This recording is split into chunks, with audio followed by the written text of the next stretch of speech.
Hello, EFFDay. I'm here with John Evans, the host of the Uncensored CMO.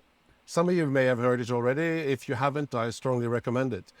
John, why is it called the Uncensored CMO, and how did you come about to start it? Oh, Mats, thank you for having me. And that's a lovely question to begin with. It all started in Cannes.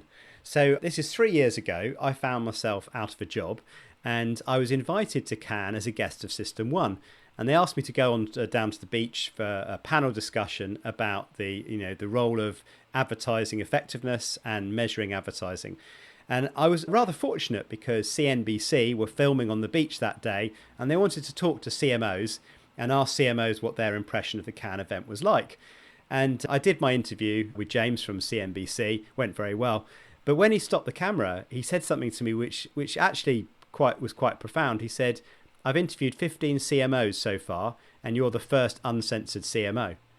And I was like, "That's interesting." And I said, "Why was I uncensored?" And actually, when I thought about it, most CMOs work, in large organizations. They have PR departments that control what they say.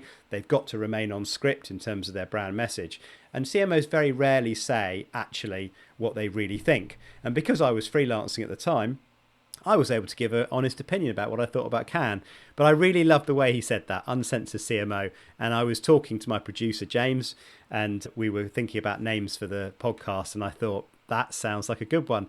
And my little claim to fame is when I interviewed Rory Sutherland, in the opening bit, he said, "You are the podcast with the name that I like the most." In terms then of the uncensorships, put it that way, what has been the biggest coup d'etat or the biggest surprise you've had in the, was it 50 plus sessions you've done now? So. Well, funnily enough, I've only had to censor one episode. It's the episode where I talk about my own career. I talk about how I got fired twice in the same year. And one of the companies I got fired from, I talk a little bit about the deals we were doing with people we sponsor and things like this. And within a few hours of the episode going out, I had an approach from them, let's say, requesting that I take the episode down. So rather than take the episode down, instead what I did is I bleeped out the points in the episode where I talk about the money involved and the deals that we were doing.